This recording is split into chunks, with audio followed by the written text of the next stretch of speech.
Empezamos. Los consejeros electorales sancionados en primera instancia con destitución por un juez del Tribunal Contencioso Electoral aseguran que no dejarán sus cargos y apelarán la sentencia. Sin embargo, en el supuesto de que el Pleno la ratificara una vez corridos los plazos de ejecución, aproximadamente el 3 de febrero, podría conocerse su suerte final.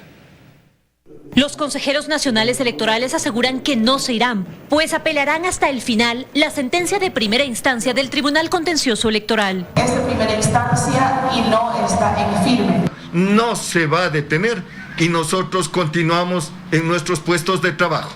El abogado de dos de ellos habló acerca de la sentencia y la sanción del Tribunal Contencioso Electoral, que dijo estaba fuera de lugar pues no tendría competencia. Ninguna autoridad podrá inferir dentro de las elecciones las sentencias con tinte político y no jurídico. La sentencia del juez del Tribunal Contencioso Electoral dispone el pago de una multa de 70 salarios básicos unificados, pérdida de derechos políticos y su destitución. Inicialmente presentarán recurso de ampliación y después apelarán la sentencia. Para que el tribunal o el Pleno del Tribunal Contencioso Electoral decida en legal y debida forma. ¿Cómo corren los plazos? Lo explica el abogado Esteban Ron. Tienen hasta el día sábado, 9 de enero, para presentar su solicitud de aclaración y ampliación.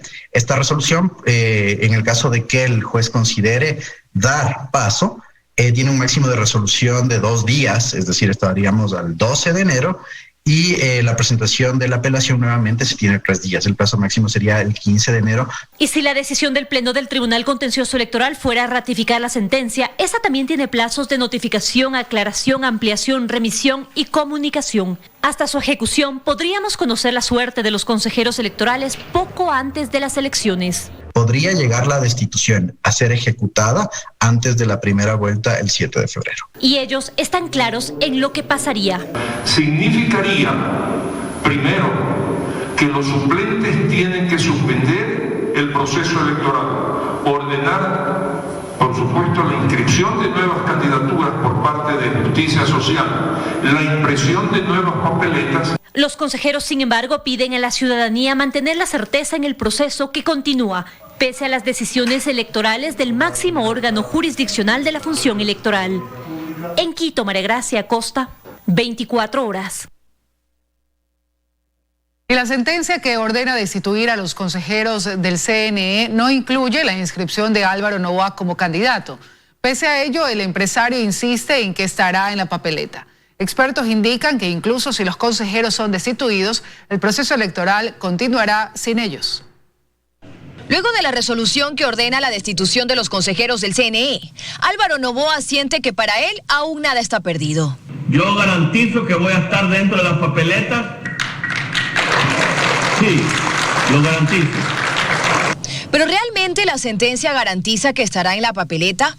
Automáticamente no, pues la resolución del juez Ángel Torres, cuando habla de las reparaciones a cumplir, no menciona nada respecto a la inscripción de Noboa. No ordena la inscripción de la candidatura. Tiene muchos pasajes en su contenido en el que sí hace referencia expresa a que esta infracción electoral muy grave se ha cometido como consecuencia de la violación de los derechos políticos y de participación de esta agrupación política Justicia Social. Lo que sí podría cambiar algo, dice Quintana, son las medidas provisionales ordenadas por el Comité de Derechos Humanos de la ONU, que aboga por su candidatura. No sabemos qué decisión va a tomar este Consejo Electoral. Por otro lado, Quintana coincide con otros constitucionalistas al decir que si se ratifica la destitución de los consejeros del Consejo Nacional Electoral a menos de un mes de las elecciones, incluso sin Tamaín, Pita, Cabrera y Verde Soto, estas se harán.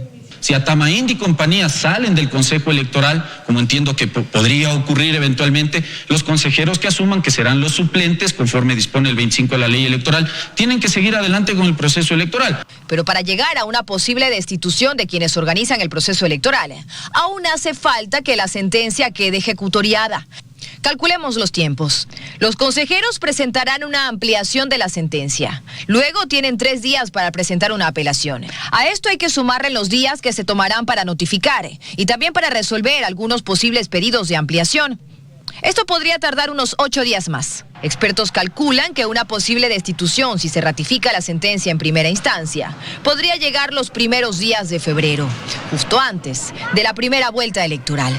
Es decir, las próximas elecciones con consejeros suplentes principalizados. Y en medio una posibilidad que para Noboa aún no ha muerto. Dayana Monroy, 24 horas.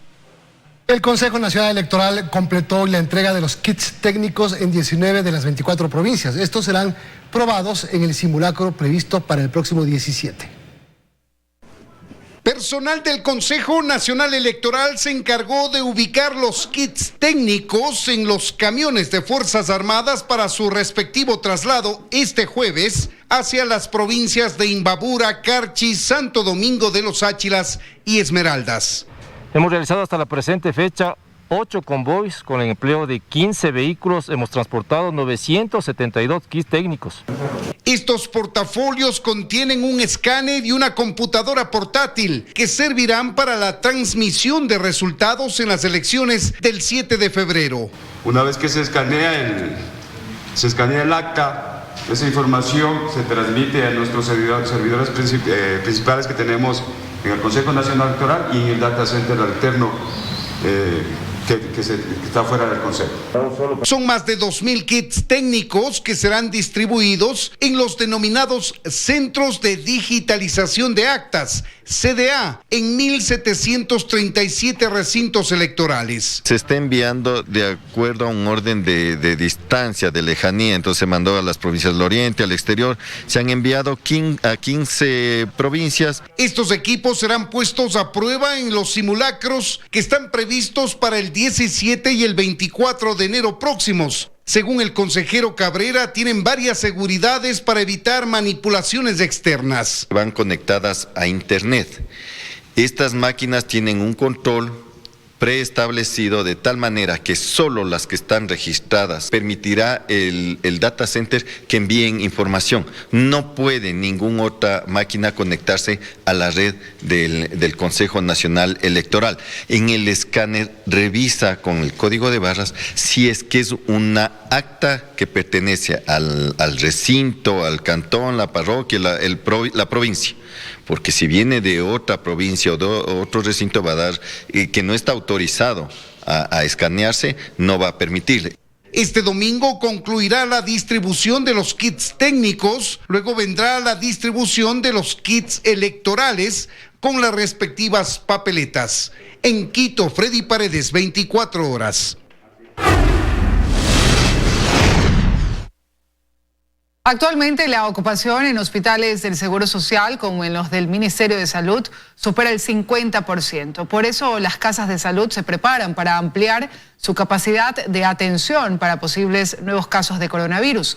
Por ello, las autoridades hacen un pedido para que se tomen medidas más duras. Aquí en el Hospital Pablo Arturo Suárez hay una ocupación del 76% en el área de hospitalización.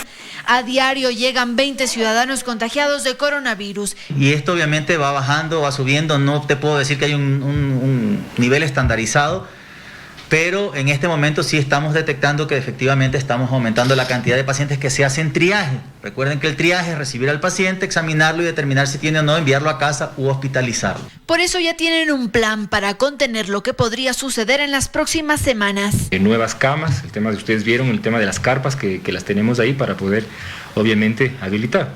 Obviamente todas las medidas que tomemos serán realmente insuficientes si por parte de la ciudadanía no toman todas las medidas de bioseguridad y las medidas adecuadas. Al momento la ocupación en cuidados intensivos es del 92%. En los hospitales del Seguro Social en todo el país la situación es similar en cuidados intensivos. En Pichincha hay 7 camas disponibles, en Guayas 2, en Azuay 1 y en Manabí 0 camas. Todo lo que les he hablado de estas provincias es totalmente ampliable y lo vamos a ir haciendo a nivel de que los contagios se vayan creciendo. Aspiramos que no crezcan. La ocupación en cuidados intensivos se incrementó en diciembre de 2020, cuando alcanzó el 94%. Hace nada más una semana y media. Por eso es que nosotros hemos venido insistiendo a las respectivas autoridades, como gobierno nacional, que hay que tomar medidas que sean medidas duras, apolíticas, sean medidas en las cuales pensemos en la vida de los seres humanos. Desde el IES también se informó respecto a nuevas resoluciones para quienes durante la pandemia no pudieron cumplir con sus convenios de pagos o purga de moras. Se ampliaron los plazos para evitar que se perjudique a los pensionistas. En Quito, Andrea Samaniego, 24 horas. El Comité de Emergencia Nacional descarta que al momento en Ecuador se hayan detectado contagios ocasionados por la variante del SARS-CoV-2 detectada en Reino Unido. El ecuatoriano Bernardo Gutiérrez, investigador de la Universidad de Oxford, asegura que esta variación está en permanente monitoreo en ese país. Brasil y Chile ya han reportado sus primeros casos de contagio por la variante del SARS-CoV-2 originaria de Reino Unido. Se trata de pasajeros provenientes de ese país que en el caso particular de Chile ingresaron antes de que se restrinjan los vuelos. La variante habría surgido en el sur de Reino Unido a mediados de septiembre de 2020. Según información de Migración, en los últimos 4 meses de 2020 a Ecuador ingresaron no menos de 800 personas provenientes de ese país. Sin embargo, por lo pronto, desde el Comité de Emergencia Nacional se asegura que no se han detectado contagios ocasionados por esa variante del virus. Pero se admite una realidad. No existe un solo país en el mundo que sea infranqueable. Obviamente que tenemos que tomar todas las previsiones, pero no olvidemos que estamos hablando de una pandemia. Por lo tanto, usted ha visto, ya está en más de 27 países, en Latinoamérica también lastimosamente ha llegado, así es que tenemos que estar preparados. En Inglaterra el avance de los contagios y el comportamiento de esta variante es monitoreado permanentemente por la comunidad científica. El ecuatoriano Bernardo Gutiérrez es parte de ella. Se desempeña como investigador de la Universidad de Oxford. A nivel global, los países que están reportando mayores números de esta variante nueva que se originó en el Reino Unido, en realidad son países que tienen sistemas de vigilancia genómica. Esta variante en particular tiende a propagarse más rápido en el tiempo. Esto no significa que cause una enfermedad diferente, es más, los resultados preliminares nos indican que la enfermedad que causa es exactamente igual a la que produce cualquier otra variante del virus. Gutiérrez, quien también contribuye con iniciativas de investigación sobre el virus como el consorcio COVID Genomic y Global Health, asegura que hay que mantener la calma y continuar con las medidas de bioseguridad mientras continúan las campañas de inmunización, a las que esta variante no es resistente. Tomar un tiempo hasta que una campaña de vacunación pueda controlar la transmisión del virus, aquí y en cualquier país en donde se desarrollen campañas de vacunación. Dicen que tal vez para la próxima primavera se puedan empezar a relajar medidas. De lo que hasta ahora se conoce, la variante detectada es más contagiosa, sí, pero no muy diferente a las otras ya detectadas, ya que no causa una enfermedad más grave, no incrementa los decesos, ni provoca más reinfecciones. En Guayaquil, Carlos Acoto, 24 horas. Y el Ministerio de Salud y la Universidad San Francisco de Quito firmaron un convenio para implementar un espacio de investigación local que permita secuenciar el genoma del SARS-CoV-2, es decir, un lugar en el que se pueda analizar las diferentes variantes del virus. Los expertos explicaron que mientras el virus infecta a más personas, tiene mayor posibilidad de mutar y es fundamental determinar cuáles son las variantes que circulan en el país para tomar decisiones adecuadas. Hasta el momento, el Ecuador ha secuenciado en total 160 muestras de SARS-CoV-2. Tenemos un convenio similar con la Universidad de Espíritu Santo en Guayaquil, con la UES, y también con nuestro INSPI. Estamos abriendo la mayor cantidad de frentes posibles para que la secuenciación del virus, la determinación de esas variables o de esas variantes y de esas mutaciones, nosotros las conozcamos pronto para tomar las medidas que son necesarias. Esa es la búsqueda de la verdad y de la transparencia. Es así como vamos a seguir actuando en términos de la política gubernamental. Y mientras tanto, quienes tomaron la decisión de emigrar y dejar a sus familias ven con desesperación la realidad de su país. Ciudadanos venezolanos en Ecuador nos cuentan cómo ayudan a sus familiares trabajando en lo que pueden. Admiten que no fue fácil, pero valió la pena. Ahora se sienten más seguros, trabajan para vivir y ayudar a sus seres queridos que aún permanecen en Venezuela. Migrar los llevó a embarcarse a lo desconocido, a dejar una parte de ellos en el país que los vio nacer, mientras en el fondo de su corazón conservan la esperanza de volver. Algunos llevan más de un año en el país, se desempeñan en diversas profesiones, barberos, profesores o amas de casa. Todos coinciden en que la situación económica de su país los motivó a salir. A veces tienen que hacer cola desde desde las 3, 4 de la madrugada hasta las 6 de la tarde para poder comprar gasolina, para comprar un cilindro de gas, para comprar los alimentos. El sueldo mínimo no le alcanza ni siquiera para comprar un almuerzo, nada. El sueldo mínimo yo creo que no llega ni a $1, cuando una harina pan cuesta $1. Hay quienes apuntan a que ahora es peor que cuando migraron. Sus familiares pasan por momentos realmente complicados y a kilómetros de distancia hacen lo posible por tenderles una mano. Sí, mis padres, bastante fuerte para ellos, agónica, porque usted sabe que se ha puesto bastante duro por el tema del coronavirus y el tema económico. Pero aquí, desde acá, le estamos apoyando bastante. Relatan que su país era uno de los más ricos de América Latina, pero su economía fue en una espiral directo al colapso. Lo menos que se enfoquen en ver lo que está pasando en Venezuela para que ellos no caigan en lo mismo, pues. Que se vean el reflejo que si no toman buenas decisiones también pueden pasar por lo mismo en lo cual Venezuela está pasando. Al preguntarle sobre su gobierno, algunos prefieren omitir su opinión. Solo esperan que la Venezuela de años atrás vuelva a renacer. Pero me duele. Esperemos que todo mejore pronto. Según datos que maneja la Agencia de las Naciones Unidas para los Refugiados, Ecuador ha acogido a unos 385.000 de los aproximadamente 4,8 millones de refugiados y migrantes venezolanos que viven ahora fuera de su país. En Quito, Daniela Valencia, 24 horas. Más noticias. La Procuraduría pide la ejecución forzosa y embargo de bienes de los sentenciados en uno de los casos de corrupción en Petroecuador durante la Revolución Ciudadana. El exministro Carlos Pareja Yanuseli y el resto de condenados por cohecho deben pagar $37 millones como reparación. El sistema de corrupción era básicamente el mismo que operó en varias instituciones estatales en los años de Revolución Ciudadana. La entrega de contratos públicos millonarios a cambio de dinero que, en este caso, llegó a las cuentas en Panamá, del exministro de Hidrocarburos, Carlos Pareja Yanuseli, del exgerente de Petroecuador, Alex Bravo, y otros que al final fueron procesados y sentenciados por el delito de cohecho. En julio del 2018 se confirmó en casación esta sentencia, ejecutoriada en enero del 2019, en contra de Carlos Pareja Yanuseli, Alex Bravo, Arturo Escobar, Paquita de Mora, como funcionarios públicos, además de otros 9 sentenciados, entre ellos empresarios. 13 sentenciados por cohecho se enfrentan a una condena de 5 años de prisión, la reparación de $12.6 millones y una pena pecuniaria de $37.8 millones, además de la suspensión de los derechos de ciudadanía. Y esta vez el Procurador General del Estado, Íñigo Salvador, pretende recuperar los cerca de $50 millones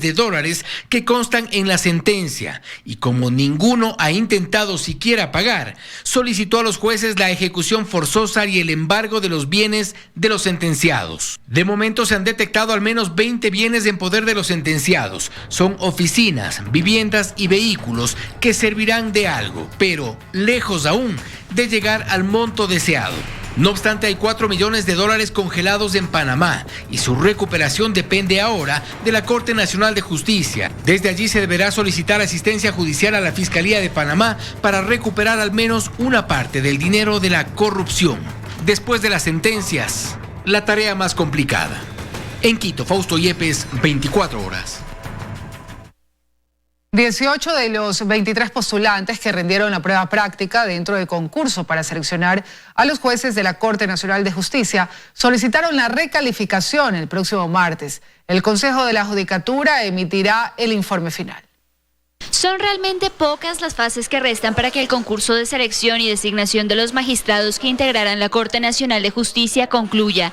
Aunque al momento solo 9 de los postulantes que rindieron la prueba práctica alcanzarían los 80 puntos requeridos, este banco de elegibles podría variar luego de que se conozcan los puntajes definitivos tras el proceso de recalificación. De los 23, 18 lo solicitaron. El próximo 12 de enero, tras el análisis de las solicitudes por parte del Tribunal de Recalificación, emitirá el informe final con el resultado de estas recalificación. Sin contar con la recalificación de forma preliminar, solo la sala penal llenaría las 4 vacantes requeridas, pues 5 postulantes alcanzarían el puntaje mínimo, pero en las otras 4 salas no hay suficientes aspirantes. La sala laboral solo alcanzaría 2 de los 3, la tributaria 1 de 4, la administrativa 1 de 3, la sala civil no contaría con ninguno. Precisamente quienes postularon a esta sala cuestionaron al tribunal que los calificó y solicitaron una nueva evaluación. Se han hecho las consideraciones correspondientes, se ha contestado de que eso no es factible. El tribunal era un tribunal exigente, pero a eso tenían que someterse. Estamos hablando de jueces de la Corte Nacional de Justicia. Ante un número que no llenaría el banco de elegibles, el Consejo de la Judicatura es consciente que concluir este proceso significa un paso más hacia uno nuevo. En el que se tendrán que llenar no solamente las 16 vacantes como estamos ahora para jueces titulares, juezas y conjueces, sino también las 16 de conjueces de la República. Mientras tanto, del 20 al 22 de enero se dará inicio a la fase de impugnación ciudadana. Las audiencias se desarrollarán el 1 y 2 de febrero. Los resultados serán públicos un día después para que finalmente se conozca a los altos magistrados el 6 de febrero. En Quito, Daniela Valencia, 24 horas. Concejales metropolitanos de Quito están indignados ante la actuación del alcalde Yunda, quien decidió abandonar la sesión extraordinaria en la que se analizaba la situación del metro de Quito. Los concejales cuestionaron que en las exposiciones los quisieron inducir a apoyar una alianza estratégica. Declaro clausurada esta sesión. Muchas gracias, colegas concejales. La sesión se suspendió ante la ausencia del alcalde de Quito, quien alrededor de la 1 de la tarde decidió abandonar la reunión. El alcalde se levantó y se fue. Yo asumí que recibió una llamada importante, se levantó con el teléfono y fue a contestar esa llamada y que se volvería a sentar. Pero resulta que nunca regresó el alcalde. Se fue. Fueron alrededor de 3 horas de exposiciones y cuando los ediles se aprestaban a iniciar el debate, el vicealcalde Santiago Guarderas tuvo que suspenderla. Yo he estado paciente, esperando, pero desde el inicio esto ha sido una falta de respeto al auditorio. Señor alcalde, acá hemos venido a trabajar por la ciudad. Su ausencia se ve como una falta a su trabajo, a su compromiso. Los concejales se mostraron indignados y exigieron que el burgomaestre esté presente en la sesión en la que el único punto a tratar era relacionado a la operación del Metro de Quito, una obra que le cuesta a la ciudad más de $2.000 millones. Es una falta de respeto que el alcalde de Quito, el alcalde de la capital, siempre que hay estos temas que son de contenido importantísimo para la ciudad, sale corriendo. Se le presentó una llamada, le estás llamando tal persona. Quito le necesita al alcalde aquí, Quito no tiene alcalde. Aquí está clarito que lo que nos querían era marearnos con una serie de información sin sustento. La preocupación y molestia de los ediles fue evidente, y es que además aseguraron que las exposiciones intentaron inducirlos a apoyar la alianza estratégica, modelo propuesto por el gerente del Metro de Quito. Se ha faltado totalmente a la inteligencia de los concejales. Se han repetido cosas que lo que quieren hacer es inducir a una decisión. A mi modo de ver, esa decisión ya está tomada hace rato. No entiendo cómo se puede hablar con las interesadas operadoras cuando no se ha resuelto el modelo de gestión. Me imagino que con todas las exposiciones se han hecho, ya tienen hasta decidido. Porque aquí lo que se nos han expresado es eso, ya está decidido, es decir, ¿no es cierto? Pero yo sí creo, señor vicealcalde, que tenemos que pedirle al señor alcalde que esté aquí, porque él es el responsable del directorio. Y precisamente otra de las críticas de los ediles fue en torno a las constantes ausencias del alcalde en las sesiones del directorio del Metro de Quito. Por principio, yo nunca vi ni a Paco Moncayo, ni a Augusto Barrera, ni siquiera a Mauricio Rodas no presidiendo directorios de empresas que manejaban temas importantes. Es imposible que hasta el 31 de marzo podamos tener un operador porque los procesos de contratación pública debieron haberse iniciado hace 17 meses. La sesión extraordinaria se realizó de forma presencial en el Palacio de Cristal en el Ichimbía y tras la suspensión, el Consejo resolvió que el próximo martes convocará una nueva reunión para continuar con la discusión de cómo operará el Metro de Quito. Estefaní Paz, 24 horas. Los casos de COVID-19 en todo el país siguen en aumento y las medidas para evitar un colapso en la atención hospitalaria no se detienen. En Guayaquil, varias instituciones abren nuevos puntos para la toma de muestras. Guayaquil estaría a horas de pasar la barrera de los 20.000 contagios por COVID-19. Según el último reporte del Ministerio de Salud Pública, la ciudad a la fecha registra poco más de 19.600 casos. Esto mientras la Mesa Técnica de Salud del COE cantonal detectó un aumento de la demanda de pruebas en laboratorios privados. Personas que en algunos casos acudieron a festejos por Navidad o fin de año o que estuvieron junto a alguien que resultó positivo, por lo que ahora buscan descartar que tengan el virus. Efectivamente presentamos unos síntomas y mi familia ya se hizo los exámenes y todos estamos con COVID. Tengo dolor de cabeza y dolor de garganta. Esta es mi segunda prueba porque ya me hice una anterior y di positivo. Por tal aumento, instituciones como la Junta de Beneficencia de Guayaquil abrieron nuevos puntos para la toma de muestras. Uno de ellos está ubicado en el Centro de Convenciones Simón Bolívar. Nuestros directivos han hecho un análisis y están buscando sitios de donde estemos más cerca a sectores poblacionales que tienen todavía muy justificadas a acercarse a un hospital.